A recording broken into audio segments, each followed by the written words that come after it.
ओम। वंशी विभूषित करा नवनीरदाभात्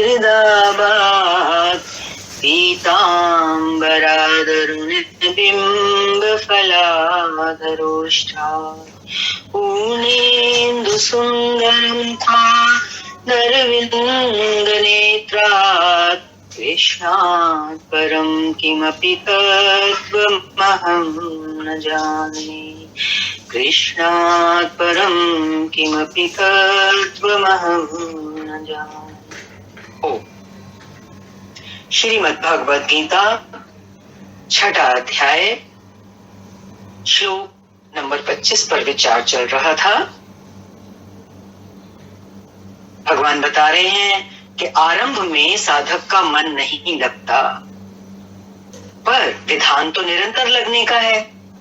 इसी पर योगेश्वर कहते हैं, श्लोक नंबर 26, यतो यतो निश्चरति मनश्चञ्चलमस्थिरं ततस्ततो नियम्यैतद् आत्मन्येव वशं नयेति। ये स्थिर न रहने वाला चंचल मन जिस जिस कारण से सांसारिक पदार्थों में विचरता है, उससे रोककर बारंबार अंतरात्मा में ही निरुद्ध करे। प्रायः लोग कहते हैं कि मन जहां भी जाता है जाने दो, प्रकृति में ही तो जाएगा, और प्रकृति भी उस ब्रह्म के ही अंतर्गत है। रास्ता निकाल लेते हैं ना संसारी लोग। प्रकृति में विचरण करना, वो कहते हैं संसार के लोग, प्रकृति में विचरण करना ब्रह्म के बाहर नहीं है। किंतु श्री कृष्ण के अनुसार ये गलत है। गीता में इन मान्यताओं का किंचित भी स्थान नहीं है।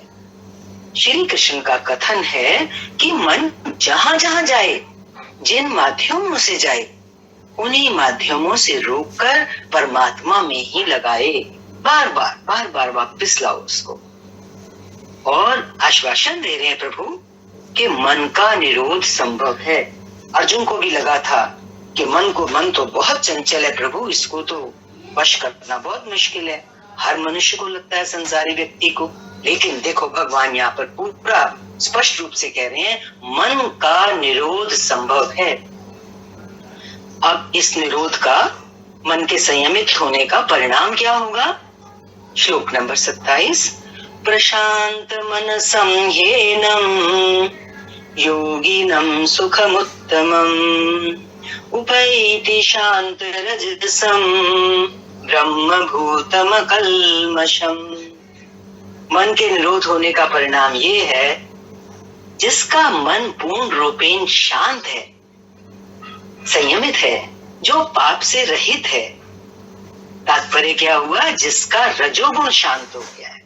रजोगुण बहुत कर्म में प्रवृत्ति कराता है, अब वो रजोगुण शांत हो गया है। ऐसे ब्रह्म से एकीभूत हुए योगी को क्या मिलता है? सर्वोत्तम आनंद प्राप्त होता है। और उस सर्वोत्तम आनंद से तो उत्तम कुछ भी नहीं है इस संसार में। अब इसी भाव पर भगवान आगे पुनः बल दे रहे हैं। श्लोक नंबर 28, युञ्जन्नेवं सदात्मानं योगी विगत कल्मषः सुखेन परम संस्पर्शम अत्यंतम सुखमश्नुते। पाप रहित योगी मीन्स जिसने अपने मन का निरोध कर लिया है, उसी को बोला ना पाप रहित। पाप रहित योगी, संयमित मन वाला योगी इस प्रकार आत्मा को निरंतर उस परमात्मा में लगाता हुआ सुख पूर्वक पर ब्रह्म परमात्मा की प्राप्ति के पश्चात आनंद की अनुभूति करता है। देखो, मनुष्य सुख ही तो ढूंढ रहा है, पदार्थों के माध्यम से भी क्या चाहता है? सुख चाहता है, आनंद चाहता है। पर यहाँ क्या कह रहे हैं कि जब योगी का योग लग जाता है तो कितना बड़ा फल है इसका, वो अनंत आनंद की अनुभूति करता है। वह ब्रह्म संस्पर्श, कैसे मिलता है उसको आनंद? ब्रह्म का स्पर्श, ब्रह्म संस्पर्श अर्थात ब्रह्म के स्पर्श और प्रवेश के साथ भगवान का स्पर्श मिलता है साधक को, भक्त को, उसे अनुभूति होती है, उसे फील होता है आज भगवान मेरी तरफ आए, मुझे छुआ उन्होंने। ये बहुत सूक्ष्मतम होता है अनुभव, और ये बढ़ते बढ़ते अनुभव साधक पाता है कि उसका ब्रह्म में प्रवेश हुआ।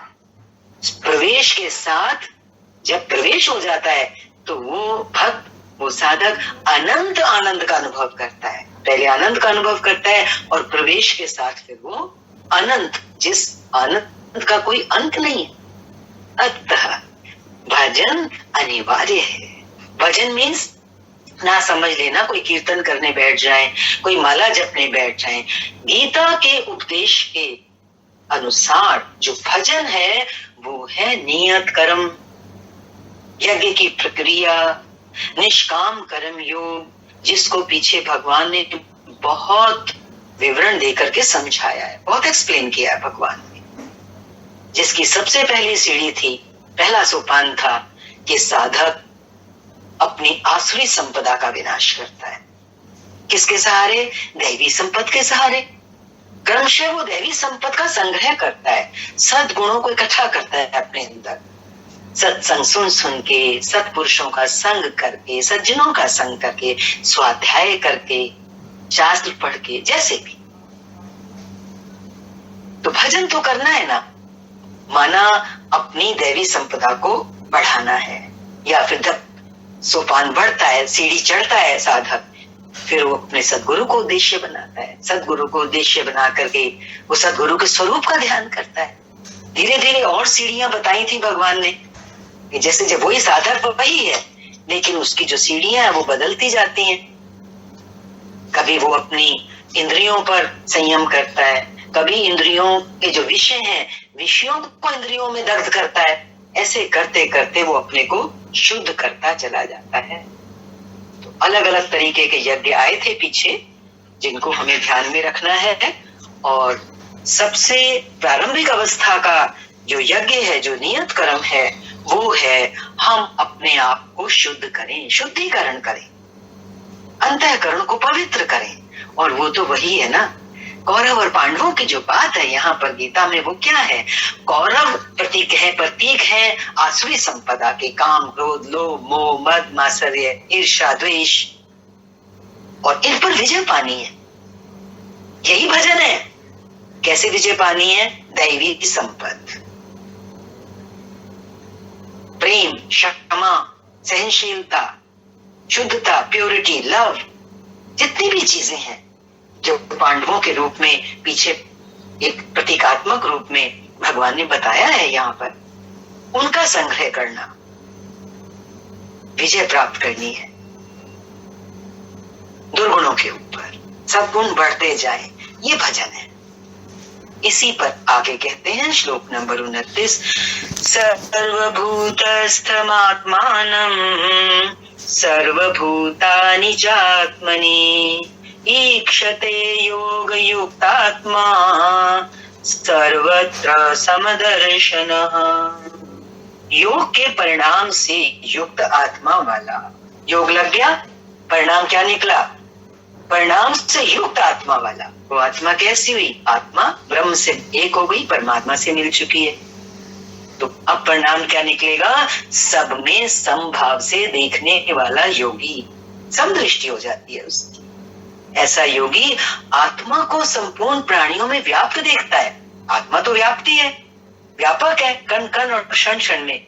लेकिन जब ये युक्त आत्मा वाला योगी जो है इस स्थिति को प्राप्त कर लेता है, तो फिर वो संपूर्ण प्राणियों में आत्मा ही आत्मा का दर्शन करता है, और फिर संपूर्ण भूतों को आत्मा में ही प्रभावित देखता है। जितनी प्रकृति देख रहा है, सारे भूत, जड़, चेतन, जितने भी जीव हैं, सबको उस आत्मा में ही देखता है। इस प्रकार देखने से लाभ क्या है, ये भी तो जानना जरूरी है कि ये आत्म दृष्टि बनना, समभाव का पैदा होना भक्त के अंदर, साधक के अंदर, इसका लाभ क्या है? इस पर श्लोक नंबर 30, यो मां पश्यति सर्वत्र सर्वच मयि पश्यति तस्याहं न प्रणश्यामि स च मे न प्रणश्यति। जो संपूर्ण भूतों में मुझ परमात्मा को देखता है, जितने भी भूत प्राणी हैं, जड़ चेतन सब, उनमें कौन है प्रतिष्ठित? अधिष्ठान तो परमात्मा ही है ना। तो वो क्या देखता है? परमात्मा को व्याप्त देखता है सभी में, और दूसरी तरह से संपूर्ण भूतों को मुझ परमात्मा के अंतर्गत देखता है। मैं हूं और मेरे ऊपर ये एक तस्वीर खींची हुई है संसार की, भूत प्राणियों की, मेरे में देखता है, आधार मैं हूं।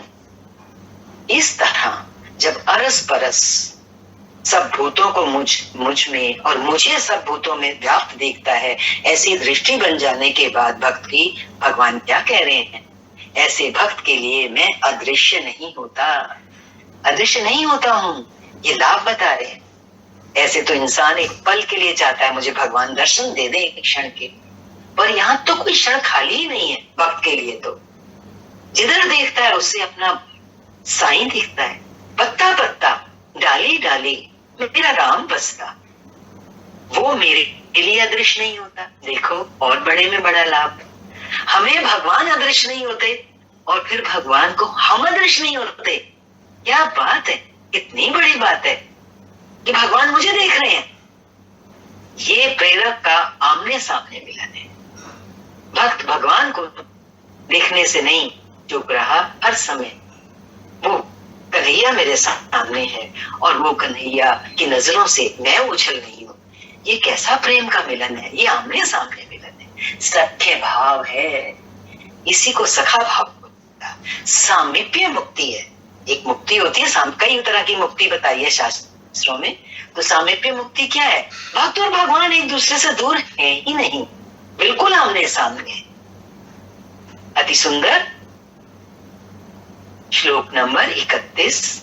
सर्वभूत स्थितं यो मां भजत्येक अत्वमास्थितः सर्वथा वर्तमानोऽपि स योगी मयि वर्तते। जो पुरुष अनेकता से परे उपयुक्त एकत्व भाव से मुझ परमात्मा को भजता है, अनेकता से परे, सृष्टि अनेकता से भरी पड़ी है ना, लेकिन ऊपर जो एकत्व का भाव बताया है भगवान ने श्लोक नंबर 30 में, तो भगवान कह रहे हैं उस एकत्व भाव से जो पुरुष मुझे भजता है, पर मुझ परमात्मा को भजता है, वह योगी सब प्रकार के कार्यों में बरतता हुआ भी, वो काम तो दुनिया भर के करेगा सुबह से शाम तक, लेकिन वो मेरे में ही बरतता है, क्योंकि मैं उससे ओझल नहीं हूं और वो मुझसे ओझल नहीं है, क्योंकि मुझे छोड़कर उसके लिए कोई बचा भी तो नहीं। उसका तो सब मिट गया, मेरा तो है ही नहीं। अब तो भक्त है और भगवान है, इसलिए वह अब उठता बैठता जो कुछ भी करता है, कहां से करता है? भगवान कह रहे हैं मेरे संकल्प से। मैं ही हूं अब उसकी जगह। यही तो समर्पण है, यही तो सच्चा प्रेम है, यही तो अनुराग है, यही तो भक्त का भगवान में विलीन होना है। श्लोक नंबर 32। आत्मौपम्येन सर्वत्र समं पश्यति यो अर्जुन सुखं वा यदि वा दुःखं स योगी परमो मतः। हे अर्जुन, जो योगी अपने ही समान संपूर्ण भूतों में सम देखता है, जो योगी अपने ही समान, मैं कौन हूं? योगी क्या कहता है? मैं कौन? मैं तो देह नहीं हूं, मैं तो आत्मा हूं। तो सारे भूतों में भी फिर वो क्या देखता है? उसकी वही समता होती है, अपने जैसा देखता है। जब अपने जैसा देखता है संपूर्ण भूतों में, तो फिर क्या होती है उसकी स्थिति? फिर वो सुख और दुख भी सब में समान देखता है। सामने वाले की पीड़ा उसकी पीड़ा है। अब ये योगी कैसा है? जिसका भेद भाव समाप्त हो गया है। न हम न तुम, दफ्तरी गुम। कौन बचा? एक भगवान बचा। भेद भाव नहीं है, परम श्रेष्ठ माना गया है। ऐसा योगी जिसका भेद भाव समाप्त हो गया है, वो सर्वश्रेष्ठ योगी माना गया है। बहुत बड़ा मत दे रहे हैं भगवान अपना गीता में। प्रश्न पूरा हुआ। इस पर अर्जुन ने प्रश्न किया, अर्जुन उवाच योऽयं योगस्त्वया प्रोक्तः साम्येन मधुसूदन एतास्यं न पश्यामि चंचलत्वात् स्थितं स्थिराम्। हे मधुसूदन, अब अर्जुन बोल रहे हैं, हे मधुसूदन, ये योग जो आप पहले बता आए हैं, जिससे समत्व भाव दृष्टि मिलती है। अभी ऊपर समत्व भाव की चर्चा चली ना, समत्व दृष्टि की, तो वो कह रहे हैं अर्जुन, मन के चंचल होने से बहुत समय तक इसमें ठहरने वाली स्थिति में मैं अपने को नहीं देखता। अर्जुन अपनी कमजोरी रखते हैं, रख रहे हैं भगवान के सामने, अपने गुरु के सामने। हमें रखनी भी चाहिए। हम अपनी कमजोरी बाहर निकालते हैं तो गुरु हमारे अंदर शक्तियां डालते हैं। हमें अपनी कमजोरियां कभी छुपानी नहीं है। उसने बोला, ये समत्व भाव की दृष्टि जो आपने बताई, ये तो मन तो इतना चंचल है, एक मिनट में दूसरा देखता है, कुछ भी लेके आ जाता है ये मन। तो मैं इसमें अपनी ठहरने वाली स्थिति को नहीं देख पा रहा। श्लोक नंबर 34 अर्जुन ही बोल रहे हैं, चंचलम ही मनः कृष्ण प्रमाथि बलवदृढ़म् तस्याहं निग्रहं मन्ये वायोरिव सुदुष्करम्। हे श्री कृष्ण, ये मन बड़ा चंचल है, प्रमथन स्वभाव वाला है। प्रमथन मीन्स घुमा देता है, जैसे मथनी दही में चलाते हैं मक्खन निकालने के लिए। अति है ये मन, बहुत बलवान है। इसलिए इसे तो भगवान, मन को तो वश में करना मैं वायु की भांति अति दुष्कर मानता हूं। इतनी हार महसूस कर रहा है अर्जुन, वो तो दुष्कर मान रहा है मन को समत्व भाव में स्थिति लाने में।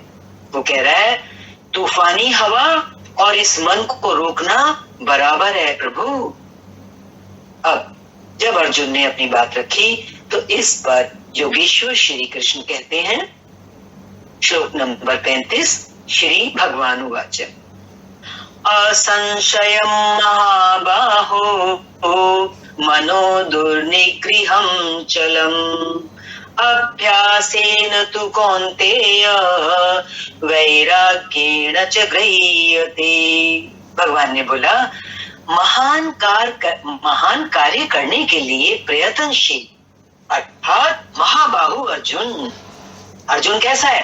महाबाहु। महाबाहु जो है ये वो बलशाली भुजाओं का प्रतीक है, जो कोई भी महान कार्य करना हो तो उसे वो कर सकता है। तो भगवान उसकी शक्ति का एहसास करा रहे हैं उसको कि तू प्रयत्नशील है, तू महाबाहु है, महान कार्य जीवन में करना है। और ये खाली अर्जुन के लिए नहीं है, ये हम सब साधकों के लिए, भक्तों के लिए बोल रहे हैं भगवान। निसंदेह मन चंचल है, कोई शक नहीं कि मन चंचल है, बड़ी कठिनाई से वश में होने वाला है, परंतु कौन्तेय ये अभ्यास और वैराग्य के द्वारा वश में होता है। अभ्यास और वैराग्य ये दो शब्द बहुत महत्वपूर्ण है गीता में, और साधक के जीवन के लिए, साधना के लिए हमें अभ्यास में लगातार लगे रहना है। अभ्यास में कहीं भी ब्रेक ना आए। मन को लाना है ना वापस, इंद्रियों को लाना है ना विषयों से वापस, संसार से समेटना है ना मन को। लेकिन अभ्यास तो हम करेंगे, पर वो अभ्यास सफल नहीं हो पाता जब तक वैराग्य जन्म नहीं देता। तो बार बार जहां जहां हमारा राग है, जहां जहां हमारी आसक्ति है, धीरे धीरे धीरे धीरे मन को उपराम करना है माया से, पदार्थों से। जहां चित्त को लगाना है वहां स्थिर करने के लिए बार बार प्रयत्न का नाम अभ्यास है। और देखी सुनी विषय वस्तु में, संसार या स्वर्ग आदि भोगों में राग अर्थात लगाव का त्याग वैराग्य है। राग अर्थात लगाव का त्याग। हमारा लगाव होता है पुत्र में, घर में, धन में, तो उसका त्याग करना है। बाहर से रोल प्ले करेंगे, अंदर से अनासक्त स्थिति को प्राप्त करने की कोशिश करेंगे, तभी ये महान कार्य हो पाता है। मन को वश करने का कार्य जो भगवान बता रहे, अभ्यास और वैराग्य। श्री कृष्ण कहते हैं कि मन को वश में करना कठिन है, मना नहीं कर रहे, पर अभ्यास और वैराग्य के द्वारा ये वश में हो जाता है। भले कोई चीज कठिन हो, आप प्रयत्नशील रहिए, तुम्हारे अंदर शक्ति है। अर्जुन तू महाबाहु है, और वो एक अर्जुन ही महाबाहु नहीं है। जो भी मनुष्य गुरु के पास पहुंच जाता है, ज्ञान के रास्ते आ जाता है, वो भी महाबाहु ही है। सिर्फ करना क्या है, अभ्यास करना है, प्रयत्नशील रहना है, और साथ साथ दृढ़ वैराग्य की सहायता लेकर के जो माया का जंजाल है, जो जंगल है, उसको काटते जाना है, काटते जाना है। ओम।